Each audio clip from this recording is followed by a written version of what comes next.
Welcome to EPG Pathshala. I'm Dr. Anita Bhela from the University of Delhi. And today we will be doing the module titled Tradition and the Great Tradition, T.S. Eliot and F.R. Leavis. This module has been prepared by Aruni Mahapatra from Emory University. This module is about two great literary critics, T.S. Eliot and F.R. Leavis, and their contributions to literary criticism. Both T.S. Eliot and F.R. Leavis defended the study of English literature by creating the concept of a tradition. Eliot stated that the tradition of poetry is more important than having emotions, while Leavis said that reading a collection of great novelists helps us live better, more humane lives. Together, T.S. Eliot and F.R. Leavis created the institution of English literary studies. T.S. Eliot was born in St. Louis, Missouri in 1888. He later pursued his studies at Harvard and studied Sanskrit, Pali, and philosophy. He later moved to England and settled there. He is a poet, playwright, and literary critic. In 1948, he was awarded the Nobel Prize for Literature. Leavis was the son of a musical shop owner in Cambridge, and he read history at Cambridge.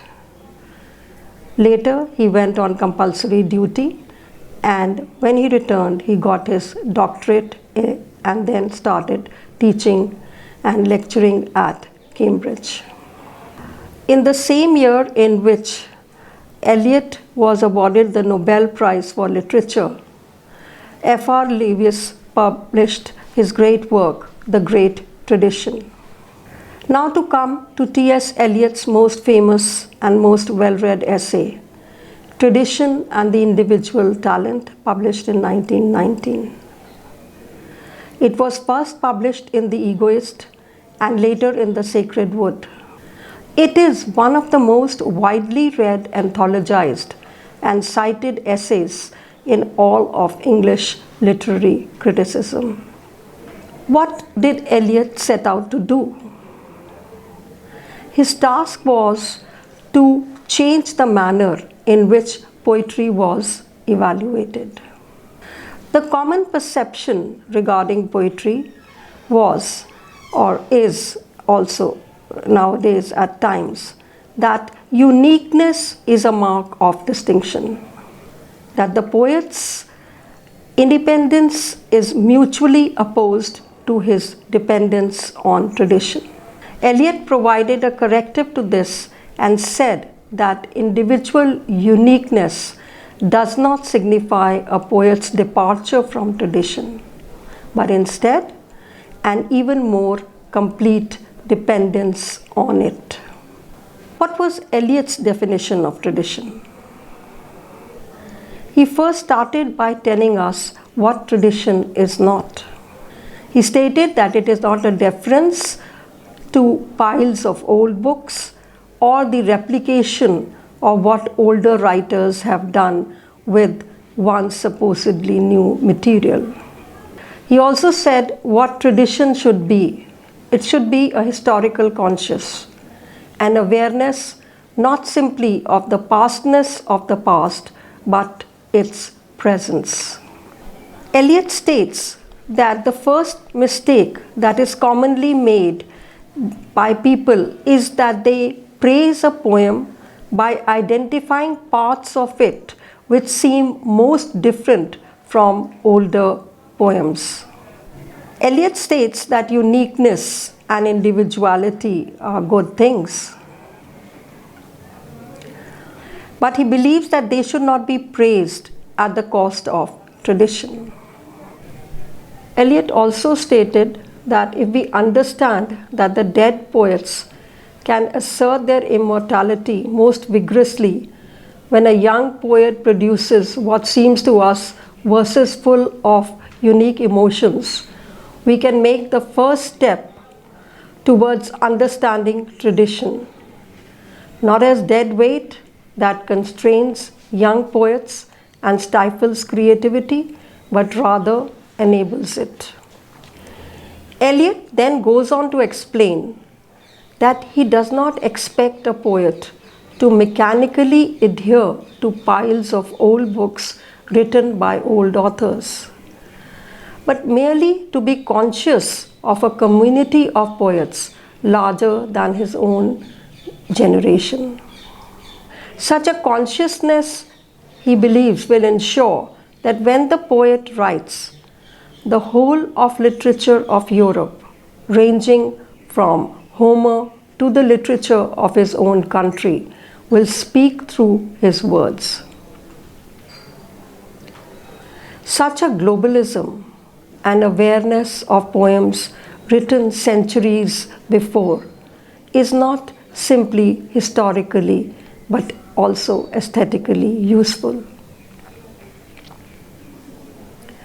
For decades, Eliot scholars read this as a sign of Eliot's conservatism, that he was defending a traditional canon, judging all new work by standards of old poets and old works.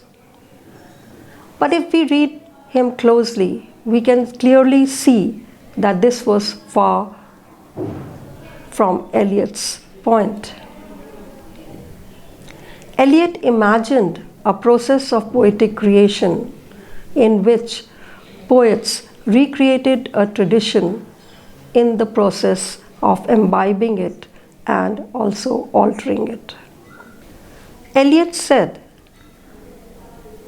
that if a poet is aware of tradition, he can write not merely with his own generation in his bones, but with the feeling that the whole of the literature of Europe, including Homer, and within it, the whole of literature of his own country, speaks through his words. As I said earlier, Eliot did not suggest that weight of the past as a way to judge new writing, but instead said that the value of new writing lay in its ability to alter our perception of all past writing. According to Eliot, aesthetic judgment is a two-step process. The first step is recognizing a work of art as a work of art. That is, our ability to accept a new poem as a poem depends on our awareness of the whole tradition of poems written before this particular one. Step 2, that is, accepting the newness of the work of art, changes the tradition that has been formed by older works of art. That is to say, as we accept any new poem, it alters our knowledge of the poems of the past. Was Eliot radical in talking about tradition in this way? In English literature, William Wordsworth, Walter Pater, Matthew Arnold, and others had said similar things in their criticism. What was Eliot's twist to the old idea? It was the concept of depersonalization. He put forth a depersonalized theory of art. Eliot broke with the centuries-old idea which saw artistic creativity emerging from the metaphysical unity of the poet's soul. Instead, Eliot argued that the poet is not a person but rather a medium. Eliot begins his discussion of depersonalization with an image from a chemistry lab experiment. The experiment entails the combination of oxygen and sulfur dioxide in the presence of a bit of finely filiated platinum. Platinum, we know, in this experiment acts as a catalyst. While the diverse elements form something new, the platinum itself remains unchanged in this chemical reaction. And for Eliot, the poet's mind is both literally and metaphorically like a fine filiated platinum. It draws together diverse elements, combines them, produces something new, but remains unaffected by the combining raw materials. Just as there is no platinum in the combined result of sulfur dioxide and oxygen, that is sulfurous acid, and the platinum itself remains unaffected by the combining elements, so the poet's mind allows diverse ideas and feelings to combine and take on poetic form. Eliot describes the poet's mind as a sheet of platinum because he wants to stress the fact that while other elements combine and change, the platinum itself remains inert and neutral. By emptying his work of his personal emotions, the poet makes his mind a sheet of platinum, around which diverse things coalesce and turn into art. To give an example of how an artist can use tradition, he talks about Shakespeare's Roman plays.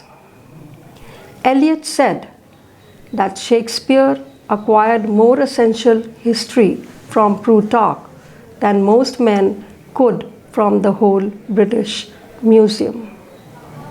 And this is why the Roman plays are so compelling. For Eliot, Shakespeare set the standard for how poets could use erudition or their knowledge of things other than their feelings. Eliot insisted on making a clear separation between the man and the poet. And he said, the more complete the artist, the more completely separate in him will be the man who suffers and the mind which creates. Eliot stated, and I'm quoting him, poetry is not a turning loose of emotion, but an escape from emotion. It is not the expression of personality, but an escape from personality. But of course, only those who have personality and emotions know what it means to want to escape from these things. Thus, we can say that Eliot gave us a revolutionary, not a conservative theory of art. However, a few years later, Eliot himself became a little dissatisfied with tradition. In his essay, The Function of Criticism, written in 1923, Eliot seems to have got a little impatient with the idea of tradition. He felt that the poet's personality should be effaced and replaced with something more than artistic tradition. There was a shift in Eliot's thinking. Earlier, Eliot wanted to clear a space for treating literary texts as literary texts. Now, while Eliot still believed that a literary sensibility was needed to discern a literary text, he also believed that literary judgments themselves needed to yield to larger theological or political judgments. In his essay, Religion and Literature, Eliot states that the greatness of literature cannot be determined solely by literary standards. Though we must remember that whether it is literature or not can be determined only by literary standards. Now we come to F.R. Leavis. F.R. Leavis was greatly inspired by Eliot. He, like Eliot, emphasized the moral value of literature. But instead of poetry, Leavis focused on a form that more people read, that is, novels. In a time when literary critics were trying to institutionalize English studies, the sheer number of published novels made it difficult to formalize reading methods that would yield results. Too many novels confused readers and bred critical indolence. Leavis's The Great Tradition is a book of literary criticism published in 1948, the year in which Eliot was awarded the Nobel Prize for Literature. In this book, he names Jane Austen, George Eliot, Henry James, and Joseph Conrad as the great English novelists. He puts these writers on a pedestal because he believes they create an awareness of the possibilities of life. Leavis, like the later Eliot, rejected fiction that lacked in moral intensity. Leavis emphasized the idea of essential discriminations and disagreements. In his essays and books, Leavis sought to establish the essential discriminations and state them as clearly as possible for disagreement if necessary. Leavis believed that by staking a claim, he could help students navigate the wilderness of books. This, he believed, would be a service to students lost in a world where a lot was being published without much concern for artistic merit. Leavis used the words dogmatically but deliberately, and he took these words from Dr. Johnson, and he used them as the epigraph to his introduction of the Great Tradition. Ultimately, this is the place of Leavis in the history of literary criticism. Not the dogma of a narrow view of literature, but a deliberate attempt to create a critical impulse in his students so that they may eventually create their own ways of reading and their own list of great books. If read closely, the Great Tradition is far from a conservative text, and hence we can think that its title is misleading.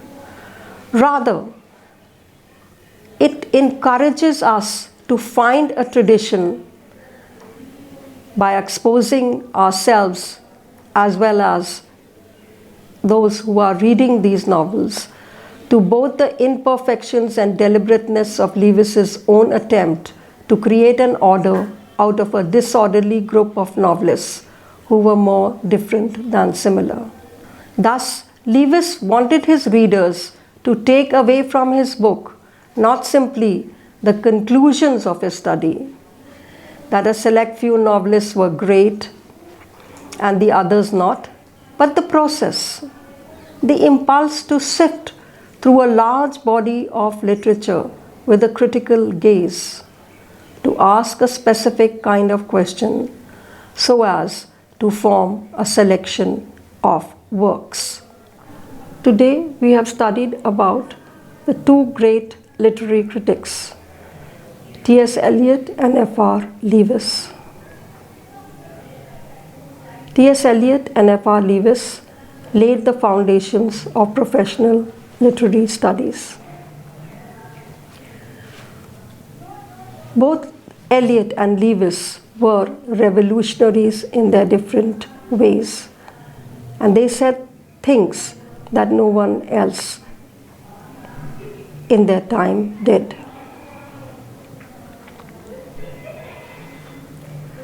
Eliot emphasized the idea of tradition and said that young poets could be true to their emotions and be unique even by following the dead masters. He also talked how a new work of art altered our perception of the writers of the past. F.R. Leavis, on the other hand, taught his students to create a tradition of great novelists by practicing what he called essential discrimination. In his great tradition, he included Jane Austen, George Eliot, Henry James, and Joseph Conrad. But his purpose was not to establish them as the only standards. What he wanted others to do was to read novels with a sense of discrimination, using their critical insights, so that they could arrive at a tradition which included what they thought was great and best. For more details, refer to the e-text. Thank you.